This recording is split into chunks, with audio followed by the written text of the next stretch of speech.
Mulai aja. Halo, halo, selamat pagi, selamat siang, selamat sore, selamat malam, kapanpun teman-teman dan, Buli yang mendengarkan video ini. Pada kesempatan ini kelompok kami dari isu sampah akan membahas mengenai isu food waste sebagai permasalahan lingkungan global dengan studi kasus isu food waste di negara Indonesia. Kelompok kami ada Astrid Nurul, ada Audrey Presmawari, Fariski Hapsoro, ada Firiana Diva, saya sendiri Ingrid, ada Marwa Zanira, ada Safira Rokian, dan Rena Anissa. Selanjutnya, sampah merupakan salah satu isu global. Namun sebelum kita melihat bagaimana dan kenapa sampah ini menjadi isu global, kita perlu memahami terlebih dahulu apa itu sampah. Sampah itu adalah setiap bahan atau zat yang tidak dibutuhkan atau tidak bermanfaat lagi yang dihasilkan dari aktivitas manusia. Nah, di layar teman-teman ini ada kategori sampah yang kami ambil menurut UNESCAP atau UN Economic and Social Commission for Asia and Pacific. Di sini UNESCAP mengkategorikan kategori sampah menjadi 4, ada municipal solid waste, industrial solid waste, agricultural waste and residues, dan hazardous waste. Nah, di sini municipal solid waste itu sampah ini dihasilkan dari rumah tangga, kantor, hotel, toko, sekolah, dan jenis institusi lainnya. Nah, komponen utama dalam municipal solid waste ini adalah food waste, kertas, plastik, kain perca atau fashion waste, logam dan kaca, bisa juga sampah dari constructions dan demolition. Nah, untuk industri solid waste, di sini sampah dihasilkan dari sisa produksi industri, biasanya mencakup kertas, bahan kemasan, limbah dari pengolahan makanan, minyak, pelarut, resin, cat, kaca, keramik, karet, kulit, dan kayu. Untuk agriculture waste and residues, di sini sampah ini dihasilkan dari residu tanaman hasil panen seperti ampas tebu, batang sawi, batang wijen, batang tembakau. Sampah juga bisa berasal dari kotoran hewan, sekam padi, jerami, serabut, sisa gilingan padi. Nah, untuk yang hazardous waste ini, sampah berasal dari penggunaan bahan kimia beracun. Sampah ini bisa dikatakan sebagai hazardous waste ketika bersifat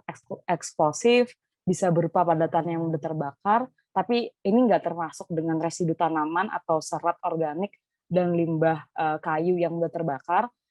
Terus bisa dikategorikan sebagai hazardous waste ketika zat yang dapat menyebabkan pembakaran spontan, zat yang jika bersentuhan dengan air mengeluarkan gas yang mudah terbakar, zat beracun, zat korosif. Nah, contoh dari hazardous waste ini pestisida, limbah dari petroleum, and coal products, manufacturing, atau healthcare waste. Selanjutnya.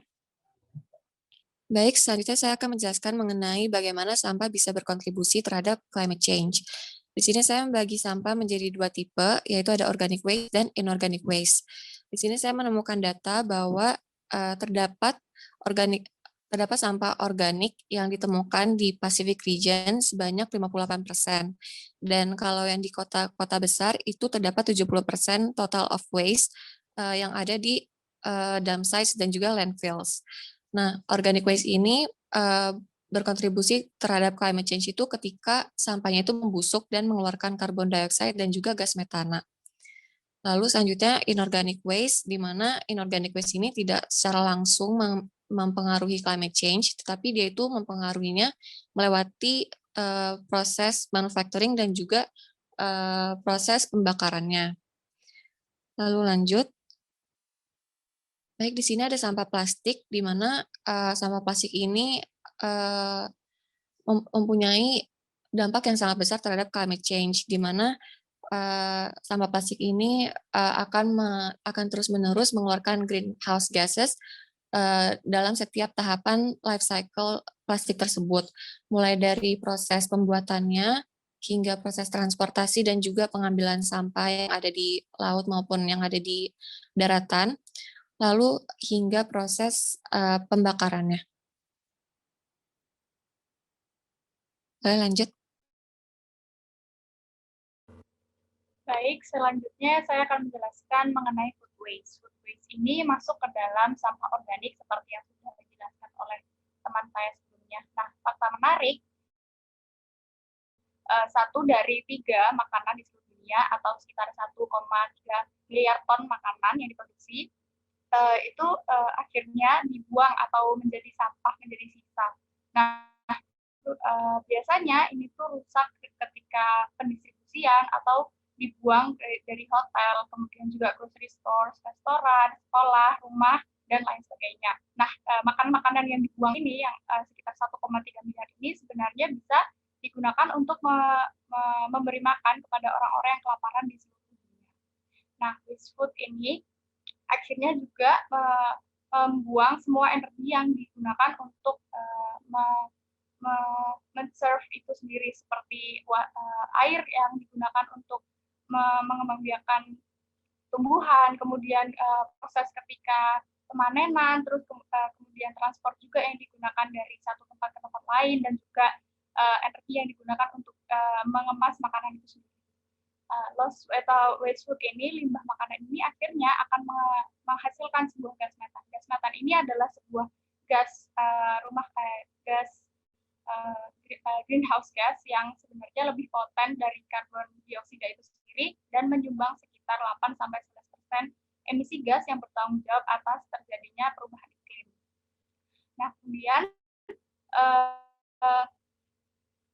consumption waste itu menyumbang banyak sekali gas emisi ke ozon kita sendiri, sampai akhirnya dari misalnya sebuah pelanggan kemudian daripada gas yang dihasilkan dari misalnya industri, karena dari consumption waste itu kan harus ada proses dari misalnya dari farmer, kemudian dikirimkan ke pabrik, kemudian ada proses pengemasan, juga ada transport, yang itu juga mengonsumsi banyak sekali energi. Lanjut. Nah, ini adalah contoh skema bagaimana bagian-bagian di dunia ini menyumbang banyak sekali karbon dioksida yang dihasilkan dari adanya food waste. Di sini bisa dilihat bahwa negara-negara dengan pendapatan yang lebih besar itu menyumbang lebih besar gas daripada negara-negara yang berpendapatan lebih kecil. Hal ini dikarenakan negara dengan pendapatan lebih besar itu memiliki kapabilitas lebih untuk melakukan processing, distribusi, consumption yang lebih besar daripada negara yang berpenghasilan rendah. Nah, negara yang berpenghasilan tinggi juga memiliki preferensi estetik yang lebih tinggi daripada negara-negara dengan pendapatan yang lebih rendah. Juga negara yang berpendapatan lebih rendah memiliki lack of infrastructure, kemudian lack of pengetahuan bagaimana untuk mengelola makanan menjadi lebih baik. Lanjut. Baik, setelah mengetahui tentang food waste itu sendiri, kita akan masuk ke studi kasus, yaitu Indonesia sebagai salah satu kontributor dari food waste itu sendiri. Nah, di sini menurut data dari AIU tahun 2018 tentang Food Sustainability Index, Indonesia ini menempati peringkat ke-53 mengenai food waste, di mana setiap penduduknya itu diperkirakan menghasilkan 6 kg limbah makanan di setiap tahunnya di tahun 2018. Ironisnya, dari sekian banyak limbah makanan yang kemudian terbuang ini, 19,6 juta penduduk Indonesia itu masih mengalami kekurangan gizi, dan hal ini kemudian membuat bahwa food waste ini mempengaruhi ketahanan pangan dan lingkungan, karena food waste yang kemudian terbuang oleh masyarakat Indonesia ini memiliki pengaruh terhadap lingkungan dan juga terhadap kekuatan pangan itu sendiri. Dan kemudian jenis-jenis food waste yang terbuang itu ada di poster sebelah kanan, termasuk buah-buahan, daging, seafood, sayur-sayuran, roti dan gandum, sampai kepada olahan susu. Dan food waste yang kemudian menjadi poin terbesar itu adalah daging, di mana sebetulnya food waste daging ini memiliki kontribusi yang besar terhadap masalah ketahanan lingkungan, karena ketika banyak sekali daging yang terbuang, maka banyak juga air dan tanah yang kemudian tercemar atau mendapatkan polusi dari food waste ini. Next. Nah, food waste di Indonesia ini memiliki beberapa faktor penyumbang atas kenaikan kasusnya di setiap tahun. Yang pertama adalah perkembangan industri yang pesat, di mana Indonesia mengalami high growth population yang sangat tinggi di beberapa tahun terakhir, yang kemudian membuat banyak masyarakatnya mengkonsumsi makanan. Nah, hal ini juga berkaitan dengan poin keempat, di mana semakin tingginya populasi yang ada di Indonesia, lebih dari 60% sampah makanan berasal dari limbah restoran, hotel, rumah makan kecil, hingga rumah tangga. Dan ketika high grade population ini terjadi di Indonesia, tentu saja banyak sekali hotel, kemudian rumah makan yang berdiri, dan hal tersebut menambah sampah makanan yang ada di Indonesia. Selain itu, terhadap perubahan gaya hidup dan juga pola konsumerisme yang tinggi, serta expired food yang kemudian diproduksi oleh beberapa industri juga berpengaruh terhadap tingginya food waste di Indonesia. Dan hal ini disumbang oleh kota-kota besar seperti Jakarta, Surabaya, dan Bandung yang akan kita lihat datanya di next slide. Nah, di Jakarta, sekitar 75.000 ton sampah diangkut setiap hari, dan 54% diantaranya adalah food waste, dengan persentase 34,8%-nya adalah sayur dan buah, kemudian 43,5%-nya adalah nasi, dan 59% diantaranya itu dibuang dengan alasan kenyang. Yang kedua adalah di Bandung, di mana sampah yang diangkut setiap hari adalah sekitar 1.300 ton, dan 45%-nya adalah food waste, dan yang terakhir adalah di kota Surabaya, di mana di Surabaya ini terdapat 776 restoran dan 14 food court yang membuang limbah setiap hari. Nah, sampah yang terkumpul ini beratnya akan mencapai 2,64% dari total volume sampah di Surabaya. Nah, kemudian selanjutnya akan dijelaskan mengenai dampak food waste terhadap lingkungan di Indonesia. Baik, selanjutnya kami akan membahas mengenai dampak masalah food waste di Indonesia. Jadi pemborosan pangan yang menghasilkan sampah itu telah menjadi isu global, serta perhatian beberapa lembaga ketahanan pangan dalam beberapa tahun terakhir. Nah, dampak yang dihasilkan dari sampah pangan ini bukan hanya sekedar menghindari mubazir, akan tetapi pada faktanya sampah pangan dapat menyulitkan kehidupan masyarakat luas. Nah, seharusnya jenis sampah pangan yang termasuk sampah organik itu tidak boleh dicampur dengan sampah non-organik yang tidak bisa membusuk. Karenanya, percampuran kedua sampah di tempat pembuangan akhir ini akan menghasilkan cairan beracun berupa air lindi atau lecithe yang sangat berbahaya bagi lingkungan. Nah, suatu penelitian mengatakan, tahun 2004 oleh Dharma Setiawan mengatakan bahwa lindi adalah air yang terbentuk dalam timbunan sampah yang melarutkan banyak sekali senyawa yang ada, sehingga memiliki kandungan pencemar berupa zat organik yang sangat tinggi. Nah, secara signifikan, cairan lindi sampah ini akan berdampak pada pencemaran atau eutrifikasi sistem perairan. Selain itu, air lindi ini juga mengurangi jumlah oksigen dan juga mendorong pertumbuhan beragam organisme-organisme yang berbahaya. Nah, karena tingkat keracunannya itu yang tinggi, lindi sampah akan mengancam kesehatan air tanah di Indonesia. Terlebih lagi, Biro Pusat Statistik tahun 2018 telah melaporkan bahwa kualitas air sungai di Indonesia secara umum berada pada status tercemar berat. Contoh-contoh sungai dengan kualitas air yang tercemar ini ada Sungai Ciliwung di Jakarta, Citarum di Jawa Barat, Citanduy di Jawa Tengah, Musi di Kalimantan Selatan, dan juga Brantas di Jawa Timur. Nah, dampak selanjutnya, selain menghasilkan cairan beracun berupa air lindi, sampah makanan di Indonesia ternyata juga berkontribusi terhadap isu lingkungan lain, yaitu peningkatan gas rumah kaca atau GRK. Jadi proses pembusukan dari sampah makanan dengan konsentrasi sampah non-organik yang juga tinggi akan banyak melepaskan gas metana seperti yang telah disinggung sebelumnya. Jadi gas metana ini dikatakan lebih berbahaya 25 kali lipat dibandingkan karbon dioksida dan berpotensi bahkan untuk menimbulkan ledakan. Nah, di Indonesia sendiri, kasus ledakan gas metana itu terjadi pada tahun 2005 di TPA Leuwi Gajah Kota Cimahi. Nah, gambarnya itu bisa dilihat di slide yang tertampil di layar. Nah, pada saat itu, akumulasi gas metana yang tertimbun di TPA Leuwi Gajah itu meledak, dan dampaknya membuat longsor ribuan ton sampah, sehingga menyebabkan 2 desa hilang dan 157 orang tewas gitu. Jadi desa-desa di situ tuh tertimbun oleh longsor sampah tersebut. Nah, jadi inilah kedua dampak utama yang terjadi di Indonesia akibat masalah food waste.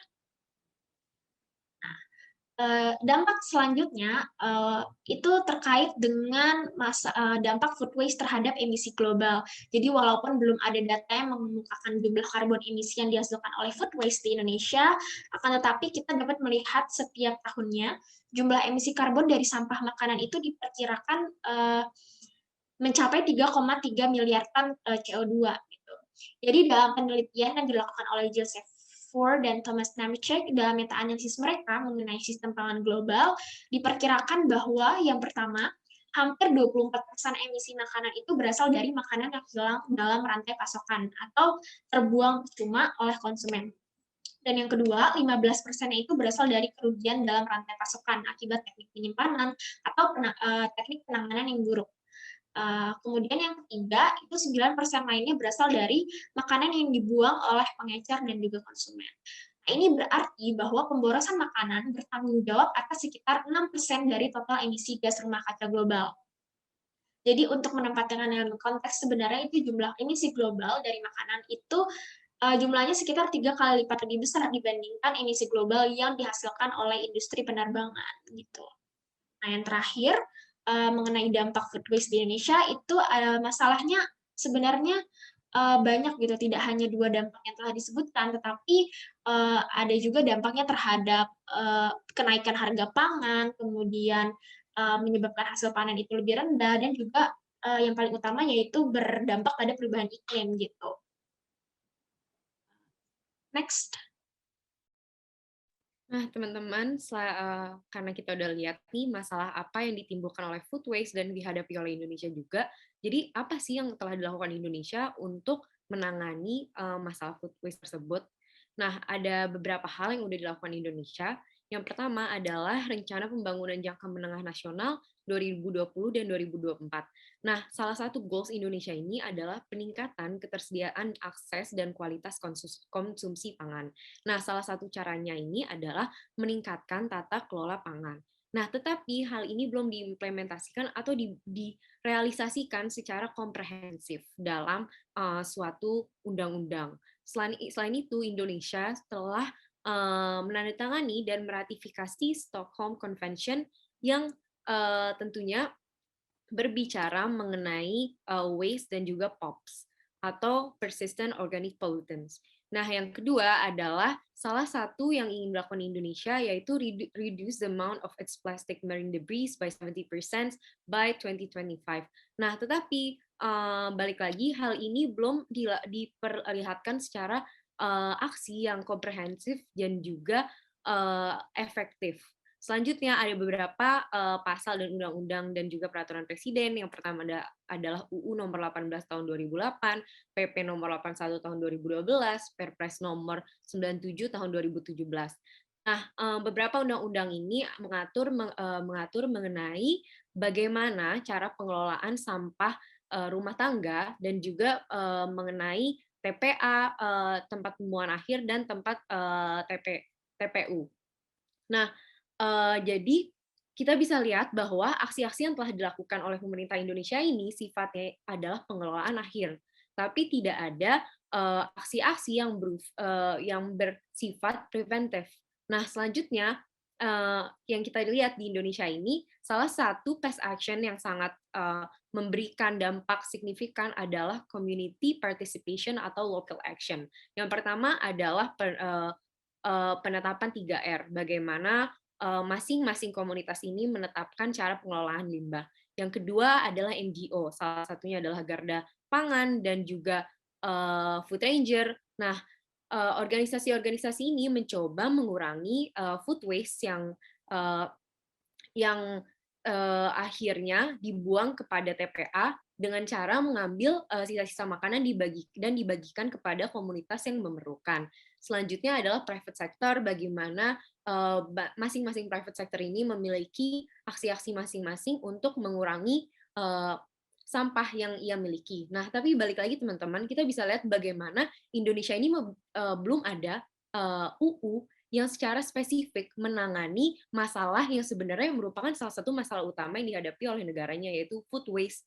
Karena balik lagi, semua UU atau past action yang dilakukan ini bercampur dengan waste lainnya, kayak misalnya plastik, dan model-model municipal waste lainnya, seperti itu. Oke, slide selanjutnya yaitu Indonesian Stance Toward Food Waste, di mana hal ini membahas target dan upaya Indonesia dalam pengelolaan sampah untuk kedepannya. Nah, seperti yang dijelaskan tadi bahwa Indonesia itu sekarang lagi krisis tentang adanya masalah food waste. Maka dari itu pemerintah itu menargetkan sampah itu secara nasional akan berkurang sebanyak 30% di tahun 2025. Nah, Untuk mengupayakan hal tersebut, maka dapat dilakukan beberapa hal seperti yang pertama yaitu menurunkan indeks ketidakpedulian terhadap pengelolaan sampah. Lalu yaitu meningkatkan kesadaran masyarakat dengan memilah sampah hingga sampai 50%. Lalu selanjutnya itu meningkatkan recycling rate-nya hingga 50%. Selain itu juga mengolah sampah dan menggunakannya sebagai energi listrik alternatif. Nah, selain itu juga perbaikan di pertanian juga menjadi hal yang krusial untuk mengurangi adanya food waste ini, karena kebanyakan kegagalan panen bisa menyebabkan banyak makanan yang menjadi terbuang yang seharusnya masih bisa dikonsumsi. Nah, lalu yang terakhir yaitu ada melakukan kerjasama dengan food bank, sehingga dapat menekan adanya risiko terjadinya limbah pangan yang banyak. Lalu selanjutnya untuk pemerintah sendiri dapat melibatkan sektor-sektor lain dalam menekan target pengurangan sampah ini, karena kebanyakan food waste ini juga terjadi karena akibat bukan hanya dari pemerintahan, tapi juga dari mulai dari individu, keluarga, kelompok, sampai ke perusahaan. Maka dari itu adanya kerjasama sangat diperlukan dalam mengurangi adanya food waste ini. Lalu yang selanjutnya itu upaya-upaya eco-living dan gaya hidup minim sampah juga sudah mulai banyak digandrungi para milenial, seperti sekarang pengurangan sampah plastik dengan menggunakan pengganti yang lebih ramah lingkungan, terus gaya hidup vegetarian seperti itu. Lalu di Indonesia sendiri juga sudah ada startup yang berbasis pengurangan sampah, yaitu Food Cycle Indonesia, walaupun itu masih berbasis di Jabodetabek sendiri. Oke, selanjutnya di sini ada beberapa fakta menarik dari permasalahan food waste ini. Sebenarnya tadi sudah disebutkan kalau Indonesia itu sebenarnya pernah juga menjadi kontributor yang sangat besar terhadap food waste. Begitupun Arab Saudi. Jadi pernah menempatkan peringkat kedua kontributor terbesar terhadap masalah food waste ini, terutama di tahun 2016. Nah, menariknya itu sebenarnya ternyata salah satu hal yang menyumbang besar terhadap food waste ini, persamaan antara Indonesia dan juga Arab Saudi, itu adanya kemiripan tradisi. Salah satunya itu karena adanya upacara pernikahan yang berlebihan, kayak gitu. Jadi, di mana ketika adanya acara pernikahan itu konsumsi dari makanan ini banyak yang terbuang sia-sia karena ya dilakukan secara berlebihan tapi tidak dikonsumsi dengan merata kayak gitu. Jadi banyak yang terbuang sehingga berkontribusi secara besar terhadap masalah food waste ini seperti itu. Nah, tadi juga sempat disinggung sebelumnya kalau ternyata di Indonesia itu dengan salah satu negara yang besar kontribusinya terhadap food waste, tapi masih banyak banget orang-orang yang membutuhkan makanan tersebut gitu. Karena ternyata menariknya itu jumlahnya itu bisa membantu 28 juta manusia di Indonesia. Seperti itu. Nah, selain dari fakta-fakta permasalahan di Indonesia, ada juga fakta dari salah satu negara yang berhasil atau bisa dibilang menjadi salah satu contoh negara yang bisa kita tiru gitu implementasi untuk penanganan food waste tersebut. Nah, salah satu contoh negaranya itu ada Denmark, karena di sini dia bisa bisa dibilang juga sebagai champion in food waste reduction, kayak gitu. Jadi menurut salah satu research dari Danish Agriculture and Food Council, Denmark itu dia berhasil untuk mengurangi sampah makanannya itu hingga 25% di 5 tahun ke belakang ini, kayak gitu. Nah, achievement yang besar ini bisa digapai, dia itu bisa berhasil karena salah satunya itu karena mentalitas dan juga behavior dari masyarakatnya. Seperti yang tadi udah dibilang di slide sebelumnya, kalau peran masyarakat atau community di masing-masing negara itu penting banget. Jadi di sini salah satu hal yang sangat mendukung Denmark akhirnya bisa berhasil dan jadi contoh untuk mengurangi masalah food waste itu karena adanya behavior dan juga mentalitas masyarakat yang disiplin untuk membantu berkontribusi menangani masalah food waste ini seperti itu. Nah, dari semua pemaparan yang sudah dipaparkan sebelumnya, itu bisa kita simpulkan kalau negara Indonesia itu menjadi kontributor yang sangat besar dan juga signifikan terhadap permasalahan food waste. Di mana food waste ini bukan dianggap sebagai permasalahan Indonesia saja, tetapi juga permasalahan global, karena kemudian implikasinya itu termasuk ke dalam implikasi global, seperti terjadinya perubahan iklim tadi. Dan telah terdapat upaya-upaya yang dilakukan oleh pemerintah dan juga masyarakat Indonesia. Namun, dapat diketahui juga kalau Indonesia itu sebenarnya masih memerlukan upaya yang lebih maksimal, yang lebih efektif, dan juga lebih maksimal efektif untuk mengurangi food waste di Indonesia. Mengingat juga tingkat emisi yang dihasilkan dari food waste ini, dia itu jauh lebih tinggi dibandingkan yang emisi yang dikeluarkan dari plastic waste di Indonesia, seperti itu. Dan pada akhirnya berkontribusi secara besar terhadap perubahan iklim. Sekian presentasi dari kelompok kami. Terima kasih atas perhatiannya. Wassalamualaikum warahmatullahi wabarakatuh.